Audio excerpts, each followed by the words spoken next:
Hi there. So some of you might know me already. My name's Lawrence Hooker. I'm a technical consultant for Excitech.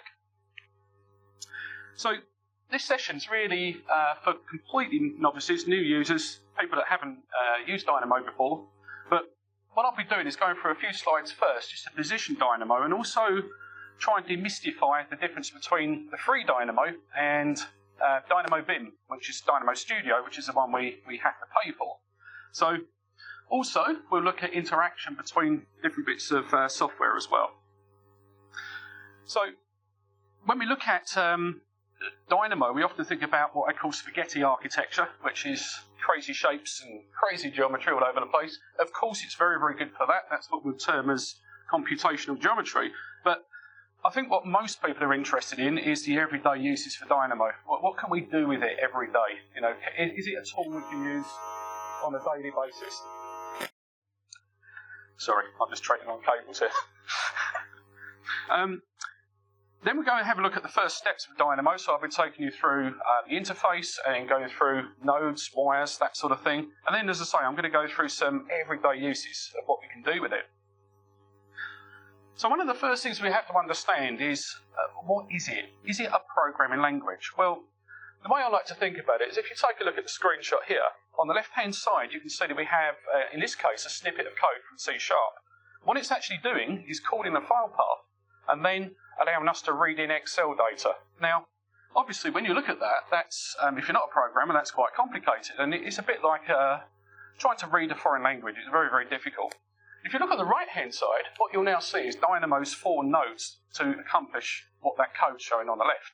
So what it is, you can think of these as little snippets of code. I think of them as Lego blocks. You can just plug these together and build what you like. Yeah. Okay. Dynamo tends to be very, very good for what we call computational geometry, generative geometry, and things that are repetitive tasks. The great thing I like about it is it's free, and anything that's free is normally quite appetizing for most of us. And what we can do is we can download it from this website here. So if you haven't played around with Dynamo before, this will be a good place to go and get it. As well as being able to download the software itself, you'll see here there's lots and lots of tutorials. There's a great community with Dynamo, very, very active, which is brilliant. Really, really good. So see if you can get on there. Just some examples of what people are doing with Dynamo. This is off of that same website. So you'll see again, it's very much aimed at the spaghetti architecture, as we talked about before. Very interesting, but again, it might just be maybe 1% of what we actually do in the real world. And you can see some similar examples there. Okay. So one of the other things that's really interesting is what Dynamo interfaces with. So what we can see here is we have Dynamo for Revit at the top. And as you would expect, it interfaces with Revit 2017, but also it interfaces with Robot as well. So you can actually start to interact with structural analysis data. We can also interface with Advanced Steel, which is Autodesk's fabrication solution. Something that will eventually place Robot is React Structures, which is in a technology preview at the moment. Again, Dynamo is integrated with React, and also Navisworks as well. So we think about Dynamo just for Revit. In actual fact, you can think of that as a gateway to interface with all of those bits of software. So what does Dynamo Studio offer? Well, interestingly enough, it doesn't interface with Revit, which is your first bit of bad news, because obviously this is the one we have to pay for. So we think, well, what is it for then if we can't interface with Revit? Well, what it does is they have cloud services that actually sit over the top of Dynamo Studio. So what that allows us to do is interact with products like Formit. We can interact with AutoCAD, so we have a whole load of nodes that allow us to access AutoCAD, which aren't in normal Dynamo for Revit. And possibly they're going to interact with Fusion 360 as well. So really and truly, Dynamo Studio is for those of you that haven't got AutoCAD. Those of you that haven't got Revit. And being a Revit user group, I would imagine, hopefully, you've all got access to Revit. So I think Dynamo Studio won't be applicable to most of you. The reason why Autodesk brought this out as a paid piece of software is obviously it allows us to explore computational geometry without having to use Revit, which is quite useful. Right down the bottom here, you'll see we've got 2 pieces of software that are non-Autodesk, so we have Rhino and Grasshopper. again, we have great workflows there. So you can take some complex geometry from Rhino via Grasshopper directly through Dynamo into Revit. So here's some examples of where we can actually use Dynamo. So as you'd imagine for architecture, we are talking about the granular type of projects. So in this case, it's a sort of conceptual stadium. Structural engineering, it's a little bit more down to earth in this case. So we're looking at reinforcement of complex shapes. So typically here, if we try to do that in Revit structure without Dynamo, that would be a fairly complex task, as you'd imagine. So Dynamo makes fairly short work of that. For M&E, again, it can be quite useful. So in this case, what we're doing is we're extracting data out, getting it into Excel, presenting it in slightly different ways, and then bringing that back into Revit, which is quite good. Now, I think one of the everyday uses for Dynamo is going to be what we term as data mining. So this is the ability to suck data out of our Revit model and then do things with it. Yeah, we all need to do that. The whole point of BIM is the information inside the model. And of course here, we can start to farm out that information, and in this example, put it into a spreadsheet, and then start to do things with it. We can obviously have perhaps non-technical people adding extra data into the spreadsheet, and then we can read that data back in again. So again, that can be quite useful. So these are the things, practical examples we're going to go ahead and look through. So I'm going to take through the basics of Dynamo. I'll then go through data mining, and what I'm going to do is extract data out of some rooms. What we're then going to do is a bit of something I came up with last week actually, which is the ability to automatically populate a Revit model with uniclass data. Yep, so it will read a uniclass spreadsheet, read room names, and pull that data in. So that would be interesting to see. We'll build a structural model from AutoCAD. So a lot of structural analysis tools don't interface with Revit. But of course, a lot of them we can get stick models out. So we'll build a Revit model from AutoCAD. We'll look at a complex roof structure so we can have a little bit of spaghetti architecture, as it were. And then we'll have a very quick look at custom nodes, Python and Zero Touch. What these are, one of the fantastic things I really love about Dynamo is it's open source. What does that mean? That means anyone can develop on it. So I've got a few custom nodes that I've developed myself. I'm starting to learn Python, although it's a very long and slow journey for me, unfortunately, as I'm not a developer or a programmer. But for those of you that perhaps are good on C# and things like that, you have something called Zero Touch, which is the ability just to put in DLL files that are created in C#, and it will directly create nodes from those without any interaction. So that's what I love about Dynamo, the fact that we can interface with absolutely anything. You know, you want it to send out an email from Outlook, it can do it. You know, you want to read a database, it can do it. It can do anything you like. Okay, so let's now start to have a look at how we operate Dynamo. So for those of you that are running Revit 2017, how many of you are on 2017 at the moment? Ooh, that's a low count. 2016? That's better. Right, okay. This will be in two parts then. So this is 2017. You'll see that it's actually integrated with the software. So we have the Manage ribbon, there's Dynamo, along with macros and all sorts of other things. When you install Revit 2017, Dynamo's installed automatically. You don't have to do anything else to get it to work. For those of you using older releases of Revit, 2016, 2015, it's an add-in. Yeah? So what you'd have to do is go onto the website I showed you before. Perhaps we'll put that up on the whiteboard at the end so we can all have access to that. And we can then install that, and that will become an add-in that we can use. Dynamo, in order to interface with Revit, has to be run up inside Revit. So if you're using 2016 or 2015, you don't want to start Dynamo, a sandbox outside of the software, you want to start it inside Revit. Otherwise you'll have access to none of the nodes. So once Dynamo starts up, this is what it looks like. Let's take a quick look at the interface. So I've started a new graph here, and you'll notice got typical things, menu structure at the top. We have a node library on the left-hand side. So this is typically where we'll get all of our, if you like, code blocks from. Now, they're not called code blocks, they're called nodes, but think of it as I showed you on that first example. Yeah, there's snippets of code packaged up into a nice little box for us, and all we do is wire them together. Yeah. So that's our node library, where we find those things. In this library here, you'll also find third-party tools that you've downloaded. Again, we'll look at that a bit later on, but I can actually search for third-party nodes on the Dynamo BIM website and actually download and install them in here. You don't need admin rights to install those either, which is great. You can see here we have something called a run mode. So generally it runs up as automatic, which means your code will run as you build it, as you'll see in a minute. Here we can switch workspaces, so we can look at the 3D graphics, or we can actually look at the graph itself. And then right down the bottom we have a console window.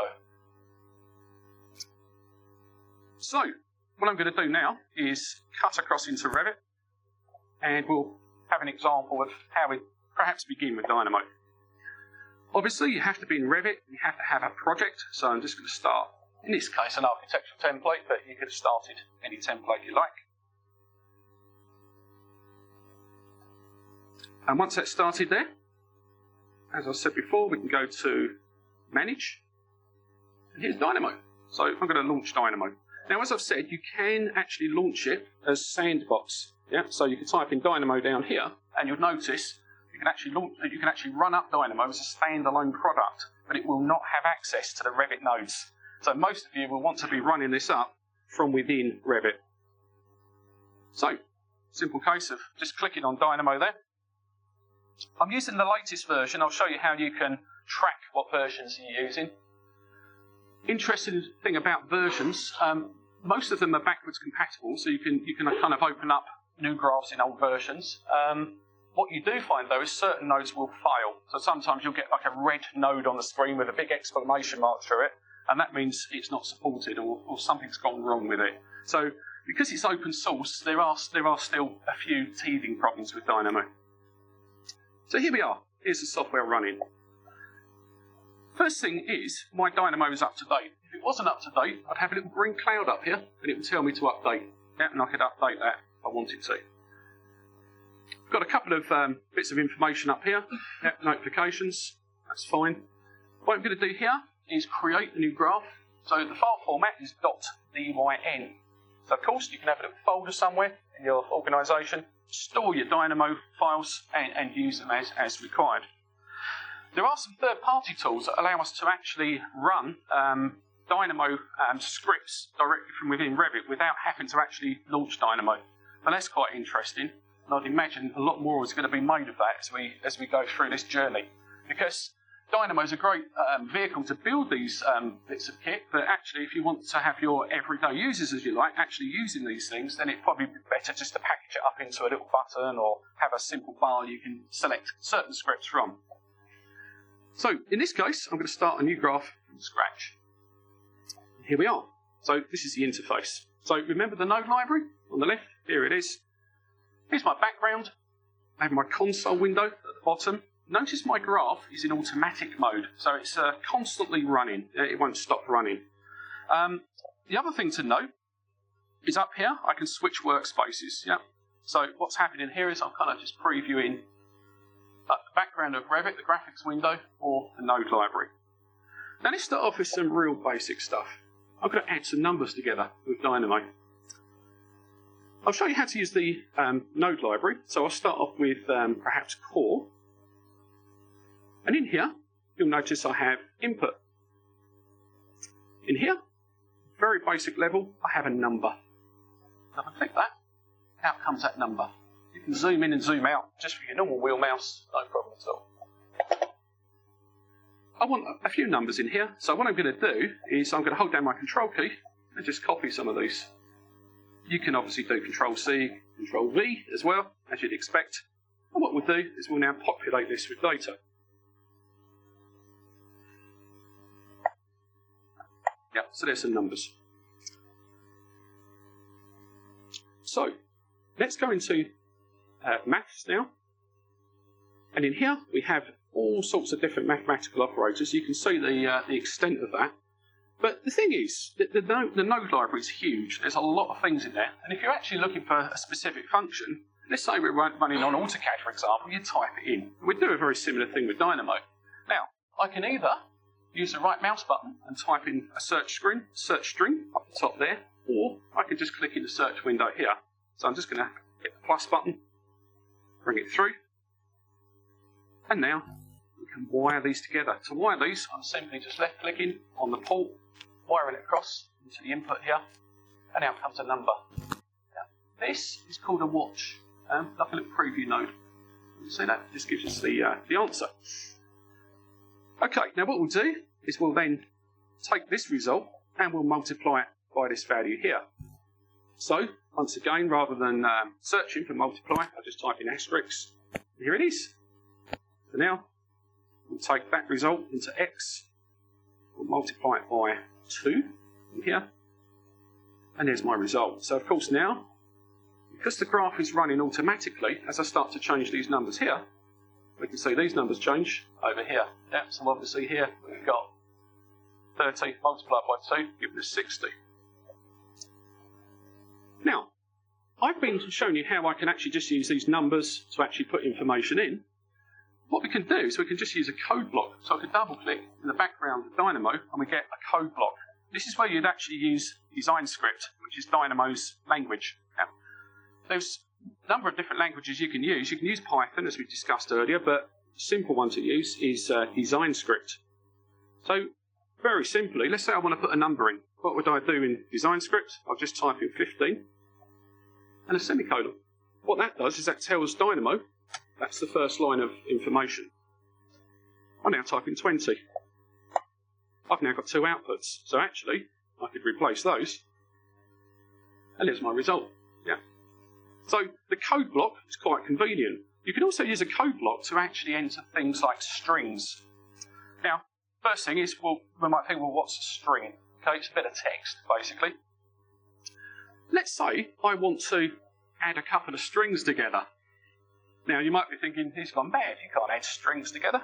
Well, in Dynamo you can. So what I'm going to do here is add my first name and last name together to see what I get. That's how you write a string. Yeah. So I've got a piece of text in quotations with a semicolon. Let's now put in my surname. And now, what we'll do here is we'll add those together. So I can create a code block, and I can say A plus B. Now, what's the A and the B? They're variables. I could have typed in anything for those variables, but all it does is just gives me a couple of inputs. Yeah. So going back to that multiplication node there, let's say I wanted to make my own multiplication node. I can just type in X, multiply it by Y, and there it is. Notice I've got 2 inputs. Looks a little bit different, but it'll do exactly the same thing. Let's have a go. Let's delete this. And we'll now wire those together. And I've got the same result. Yeah. Let's see what happens if I do strings into here. That's pretty cool, isn't it? Yeah. So Dynamo's just added 2 strings together. You might be thinking, well, great, Lawrence, brilliant. What am I going to do with that? I was thinking the same thing, actually, as I did this. So what I'm now thinking is, imagine you're building a whole bunch of levels in Revit. So you want to say level 1, level 2, level 3, level 4. So what you're doing is you're taking the word, or your string level, and adding it to a number. Yeah? How might that work? Well, let's have a look. So these are the bare bone basics. So what I'm going to do here is generate some levels. Now, I'm going to do 1 dot dot. Let's do 25,000 dot dot 2,700. Right, now, what that's actually going to do, let's go to that. What that's going to do there is that's actually now generating a list of numbers. Now we're starting to get into Dynamo lists. If you want to get into Dynamo, the very first thing to understand is lists and list management. If you know how to work with lists and you know how to manage lists, you can do anything. Yeah. Now in here, I'm telling Dynamo to make some levels. Think of these as floors in Revit. Yeah. We want it to start at 0, and we want it to step at 2,700 up to 25 metres. There's my levels. Yeah. So actually, a couple of nodes I could add in there would be to get Revit to build those levels, and there we'd have it. But actually what we want to do is perhaps build a name out of those. So we'll create another code block in here. call this level, space. And now we'll say name plus, let's put in there Revit level. Remember, these are just variables, and we can wire these together. So there's my name, probably makes sense to put that up there. And what does it do? Does that. So what it's done is it's taken that list of numbers and added the string in front of it, which is now generating all the levels. So what that is now is your naming convention for all your Revit levels. Imagine you're getting this to generate a load of drawing sheets. That's what it's going to do. Yeah. So that's really, if you like, the basics of kind of list management, what you can actually do with strings and numbers. Okay, let's get into some geometry now. Because actually all we've done at the moment is just looked at a whole bunch of bits that might not be particularly relevant for a lot of people. So what we're going to do here is see if we can actually build a circle. Now, I'm going to actually build a circle utilising a formulae. The first thing I want to do is try and remind myself of what this formula is. So, I'm going to go here and actually go and find an image. Yeah. But in this case, I'm going to build an image from a file. Yeah. So what that's telling Dynamo to do is read an image from a file path. So I'm now going to ask Dynamo to allow me to access my computer system. Yeah, so here I'm going to say, right, go ahead and browse for a particular piece of information. So in this case, we're looking for an image. Circle formula, looks good. Let's open that up. Wire that together. Yeah. Now, a couple of things that happen in here. Straight away, say I've got an error there. Now if I hang over that, it says here, but hang on, you can't read a string. So what I've done is I've taken a string and put it into that. I need to actually have something called file from path in between. I don't know what that will do. Is that will now take that file path and allow me to read that image in. Now I can't see anything in here. So in Dynamo we have something called watch windows, which is where we can actually, if you like, have a little sort of sneak peek through the code at very specific positions. So in here, I'm going to do watch. And notice now, I've just typed in watch. I've got loads of options here. We're going to do watch image. Let's see what we get. Brilliant. Yeah, there's my image. Now, the only reason I did that is because I couldn't remember what the formula was. So, of course, now I can actually see that in the background of Dynamo as I start to work. Now, what you're looking at here is the formulae to plot points around a circle. Now, one of the things that kind of excites me with Dynamo a little bit is from an engineering point of view. So if we look at complex bridges, any types of bridges really, if we look at parabolic curves underneath beams, that sort of thing, often they're derived from formulae. And of course, if we know what that formula is, we can get Revit to plot those points and model things off a spreadsheet perhaps. Yeah? So that's exactly what I'm going to now do here. So how this is actually working, but for those of you that might not have seen this before, the x is the x coordinate, y is y coordinate. What we're then doing is we're taking the radius of the circle, multiplying it by cosine, which is then running off an angle. And that angle, I want to run from 0 to 360. Remember the list of numbers I did earlier, where I said dot, dot, dot, and then the number? That's what I'm going to do in this case to actually get the angles to come out. So, how might we start that? Well, first thing I want to do is I want to be able to perhaps set the radius of the circle. Now, here's where it all gets a bit interesting. I want the user to be able to play around with sliders. Yeah? And one of the things you'll see in any Dynamo demonstration is sliders. So I'm going to type in slider. And here I've got two options. I've got number, which will allow me to have decimals, or I have an integer slider. So in here, minimum radius is going to be 10, maximum perhaps 100, step at 1. Nice little slider bar there to control that. I'm going to rename that for my users. Radius of circle. Oops. Bit of a typo there. Yep, so there we have it there. Now, I also want to now be able to interact with those angles there. So, let's go ahead and now make another slider. So we'll take this slider across, over to here. this one's going to be number of points. You can see where I'm going with this. So in here, I'm going to get Dynamo to run from 4 up to 100 points.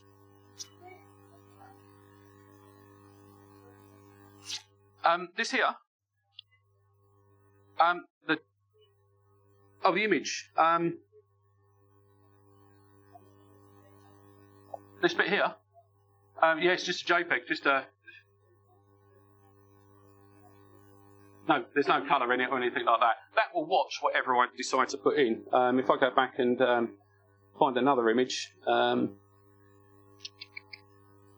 I can find another image in here, that will just watch whatever image I like. Tell you what, let's go to pictures. Okay, let's have my daughter in there. There we are. Yeah. So what it's doing is it's simply just taking a file and allowing us to watch that. Yeah. So it's just an image. Where that's useful is what you can do is you can get it to get Dynamo BIM to sample those pixels and then actually elevate things based on that. So imagine a terrain map. You can take a terrain map and then actually create terrain directly with an image. Works a treat.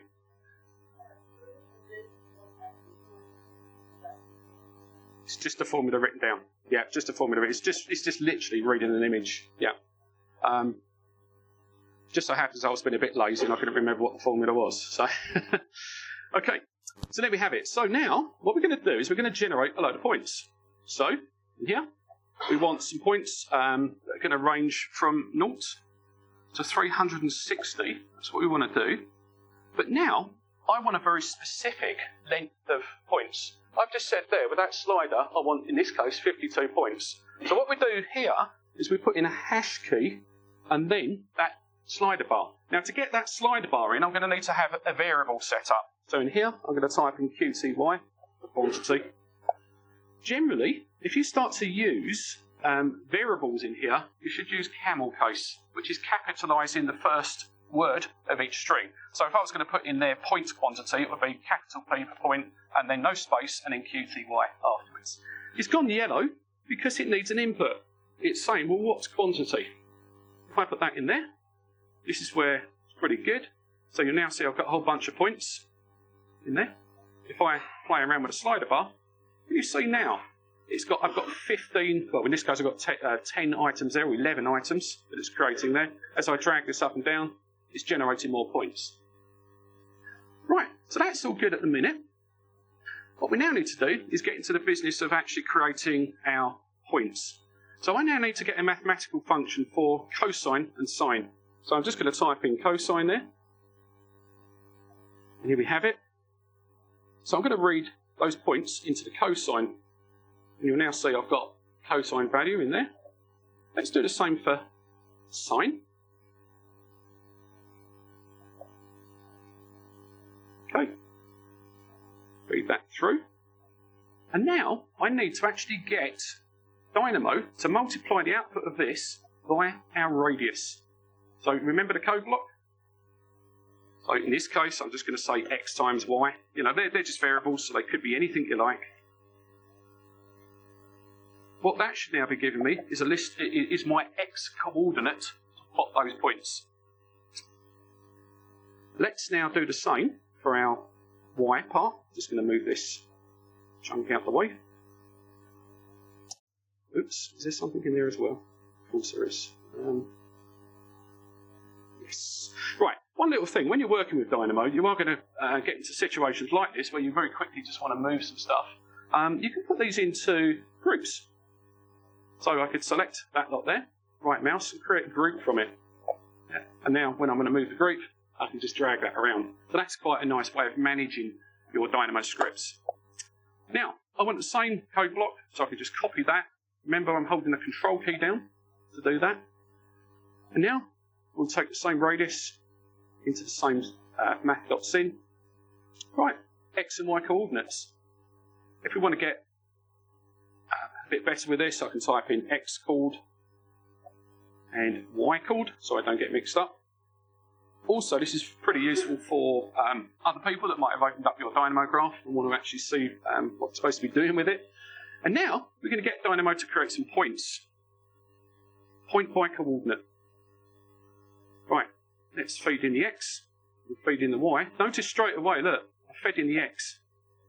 How's that working if it's only got one set of coordinates? Well, the point by coordinate node defaults to zeros.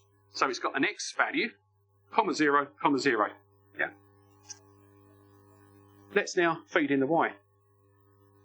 Hooray, we have a circle. It's a lot of work for a circle, but it's really not about a circle, it's about those points and the fact that you can derive geometry from any formula you like. Let's play with some of these values now. Yeah, it generates more or less points, as we would expect. Let's play with the radii. Here it is. All good. Now, you're probably thinking, okay, Lawrence, show me how to add some strings together, a couple of numbers. Now he's shown me what I could have done in Revit in 5 seconds and drawn a circle. Here's where it gets interesting. So what I'm going to do now is I'm very quickly going to turn this circle into an ellipse. So how, well, if we think about how we do it mathematically, we want to just vary one of the X or Y values. So I'm going to now add a code block in here, and I'm going to say Y, oops, let's type that in, so Y multiplied by, let's put in there factor. So what I'm going to do here is I'm taking that coordinate, I'm going to have yet another slider bar. So let's do slider in there. We'll have a number slider in this example. Now this is going to be my factor that I multiply those coordinates by. I don't want it to be ridiculously big. So maybe it might be something like that. Yeah. And let's not have naught in it. It's never good to have zeros in these because sometimes with these sort of systems it doesn't like dividing by 0. It can make it crash, of course. So it's always good to have a positive or some sort of value in there. Right, so now if I plug this in, whoops, wrong one. That was interesting anyway. You never know, you might want a Z component. And now if I actually drag the slider bar, what are we now doing? We're generating ellipse. Yeah. Right, what about if I wanted to now create helix from that? How would we do that? So, what we could do here is we could take those number of points, yeah, and have that increment up to create my Z component. Yeah. So what I'm going to do here is create another code block, and I'm going to have this as the height of the helix. So let's put in 200 in there. That's going to be my helix height. I then want to create a range of numbers. So this is going to go from 0 to the height with P QTY, which is point quantity. Okay, so all these are variables again. Don't forget that there's nothing magical that I'm typing here. They're just numbers there. So we've got our height, we've got our point quantity, which we've already got here. So I know what that is in there. That's now generating what I'm going to use as my Z coordinate. Okay. And because I've used the original point quantity, it's got exactly the right amount of items. Now if we wire that into the Z, yeah, all of a sudden now we've got something that you couldn't do in Revit, an elliptical helix. I'm not quite sure we'd ever use it, but it looks good, doesn't it? Looks nice though. And of course what it is, again, it's all completely parametric, so it means we can kind of come back in here and start to play with those number of points there, we can play with the radii, and so on. Right, we're going to backtrack a little bit here. What we'll do is we'll get rid of the fancy elliptical bit. I want to really just show you about lists. Remember I said that list management is really the key to understanding Dynamo. So what have I got? What have I got there? I've got a list of points, a whole bunch of points. Those little grey boxes, this is actually new to this version of Dynamo, this is 1.2. Those little grey boxes there are the indexes, plural indices. What I'm going to do is I'm going to now manage this data using list management. So I'm going to create another circle a little bit higher up. So you might think we're typing copy. It's actually translate. So I'm going to translate here, and we want to translate by an X, Y or Z translation. So we can take that geometry in. Now, interestingly enough, a lot of these nodes would all take lists. So now I'm going to have, let's have another slider bar in there. Let's turn this one into our height. Let's do something like that. What I like as well is you can actually step incredible lengths. So for architects, you can step at brick lengths. So if you're doing the length of a wall, you can always make sure that the wall is to brick lengths or block lengths, which is quite nice. Let's get that into the Z. And now, we have a copy. Right, this is now where we get into understanding lists. So now, I have the original set of points in here, and here I have my translated set of points. I want to draw a line between those. Line by start point, end point. There's my start point, there's my end point, whole bunch of lines there. Now, of course, it's completely parametric. Yeah? So it will generate the correct quantity of lines as we play with the number of points.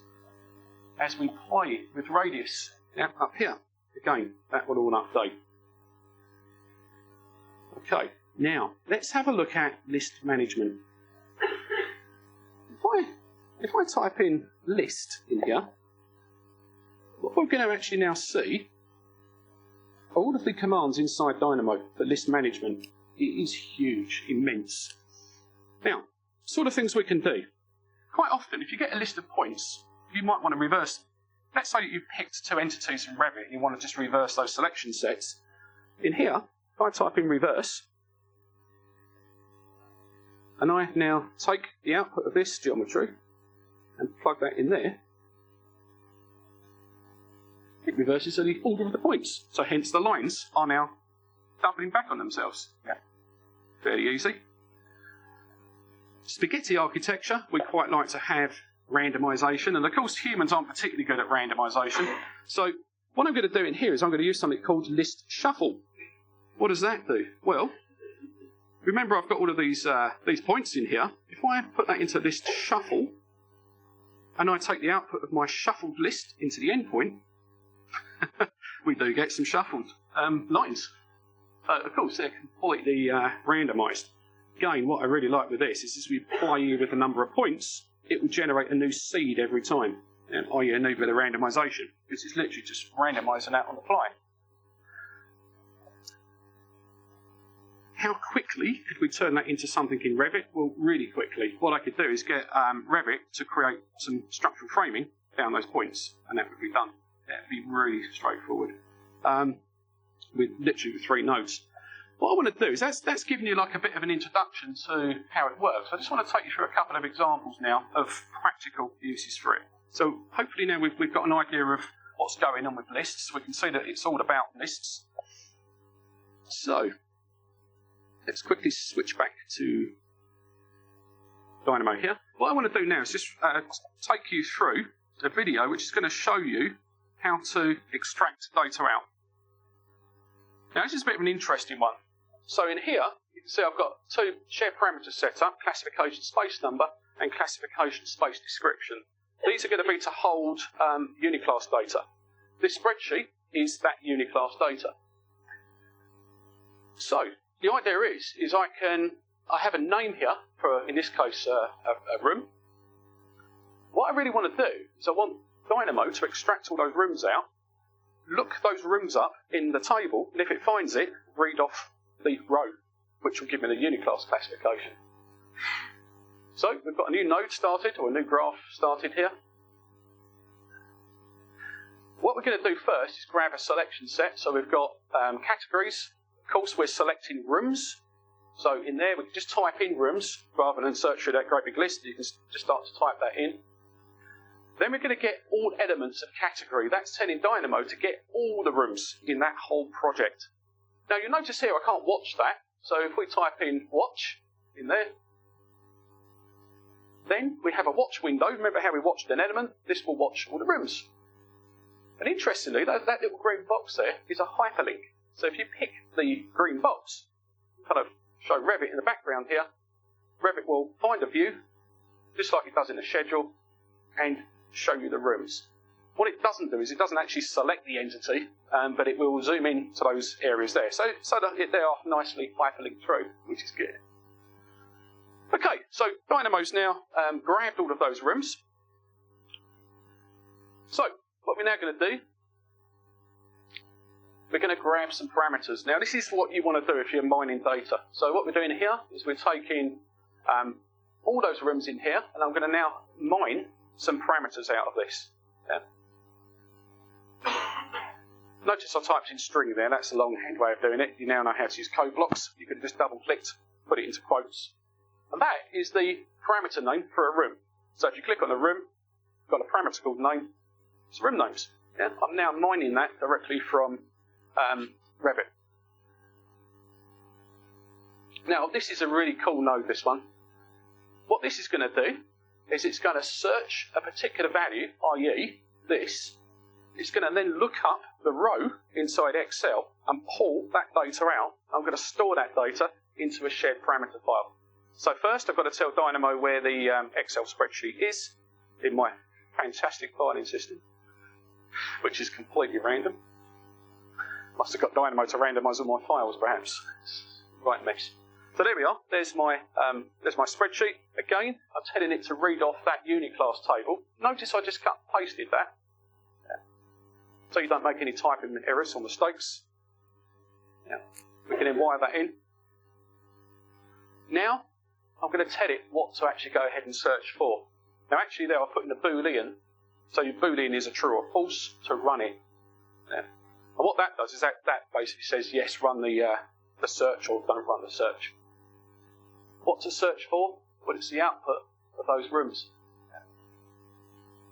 So, that data comes through, and now, it's obviously a very big spreadsheet. Now, this is interesting. You'll see there's no smoke and mirrors here. Can you see all the nulls? That's where it hasn't found a match. So typically, this is one of the Revit sample files.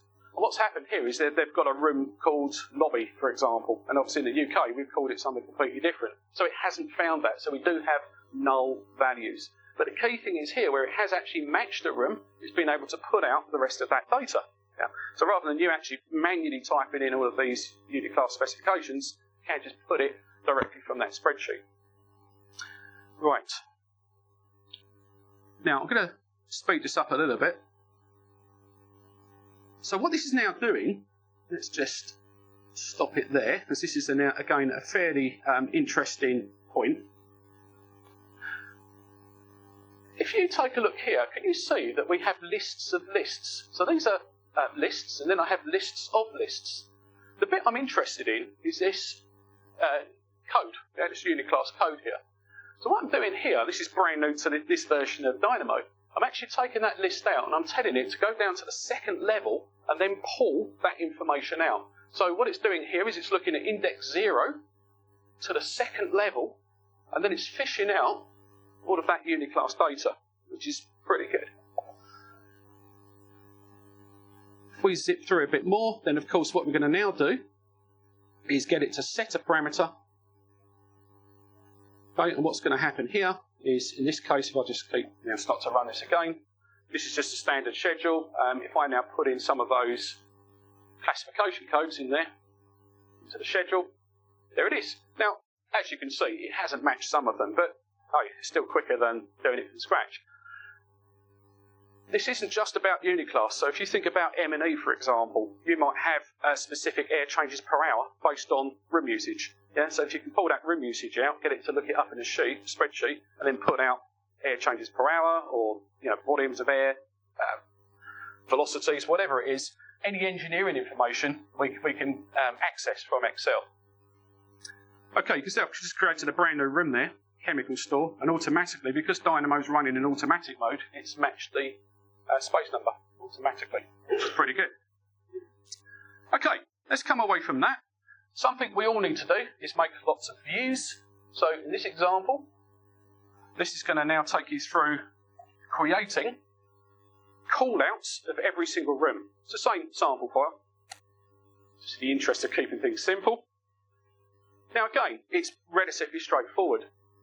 It's all about list management again. So select model elements. Now in this case, this is pretty good, this node. You can pick it, Windows select what you want. It's basically model elements, which means more than one thing. There's the selection.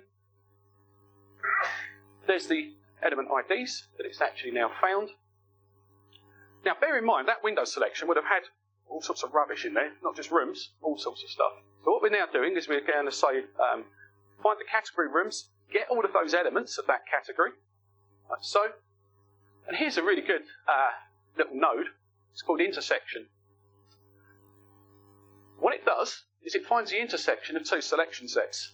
So it's taking that whole bunch of stuff there with rogue items in it and intersecting that with all those room items. So it only finds the rooms in that selection set, which is obviously really quite nice. Again, they're hyperlinked, which is good. Already you can now see Dynamo previewing those rooms. This is pretty good now. What this is going to do is actually create a bounding box around each room. Square box. Yeah. So imagine you've got an L-shaped room. The bounding box would be a rectangle, of course, a box object. What I'm now doing is I'm telling it to get the minimum and maximum point of that bounding box. Bear in mind they're going to have elevations in the Z as well, because the room has a physical height. You can now see those points showing me that in the background here.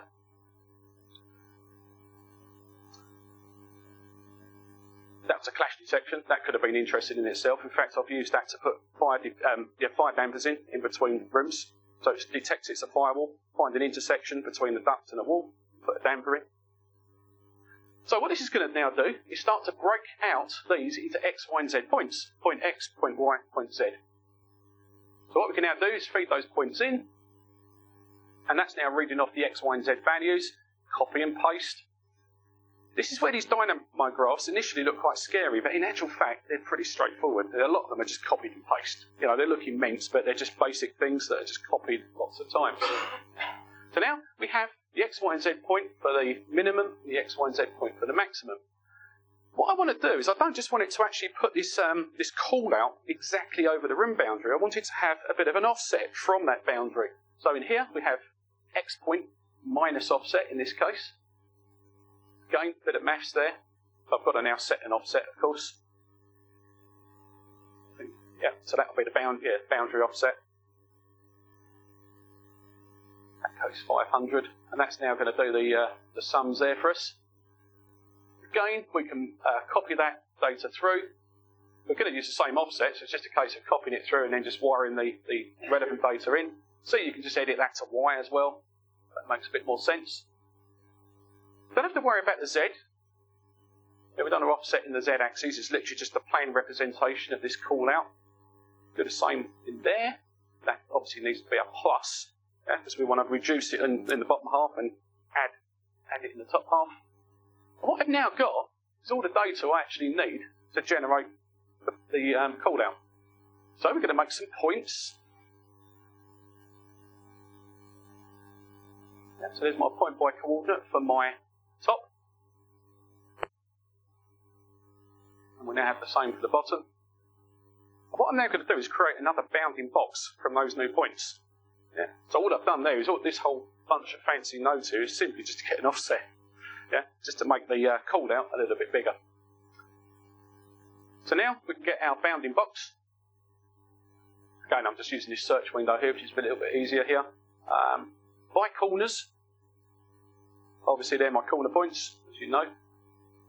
And there's my bounding box. Now, the reason why we're using bounding box is when I come to a section view, which in Dynamo is a called out, it just inputs a bounding box. So we just feed that bounding box through. And now, inside Revit, we'll now have all of those section views. Now, we're going to go a little bit further here. We're obviously going to have to name these views as well. We don't just want a whole bunch of random views in our project browser. We want something a little bit more controlled. So what's going to happen here is we're going to now set some parameters up. I'm just going to speed this up a little bit. How long have I got, Rob? About minus 10 minutes? 3 minutes, as much as that. Right, let's get to the good bit.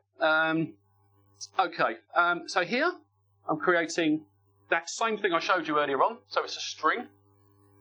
It's the room name and the room number. I've extracted that out.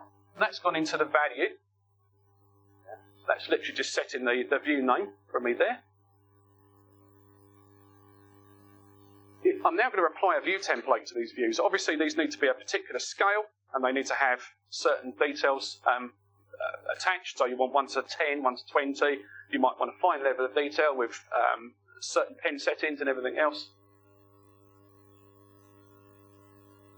You'll notice here, I've not had that in automatic mode, so I've just manually clicked that. The last thing I'm going to do is just group all this stuff together so it's a bit more readable for someone. And there it is. Yeah. And now let's show you the result inside Revit. You can actually see something. So there is the result inside Revit there. These are my callouts. If you look at my project browser, yeah, all logically named. Yeah, based on the room name and the room number. Yeah.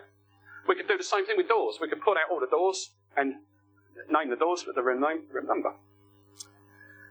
Right, I think I've run out of time. I went over time there, so obviously I've got lots more things to show you, but never mind. Okay. Let's hand over to Rob. Or was that it? Yes, sorry, yep. Right, so, a couple of things. We have started to develop our own custom nodes, which is quite nice, so you can obviously download and use those. Specifically, I've been creating a lot of custom nodes to model bridges and tunnels. So I've got ones to generate parapet, pressure barriers, safety rails, the actual bridge itself, pier positions, and so on.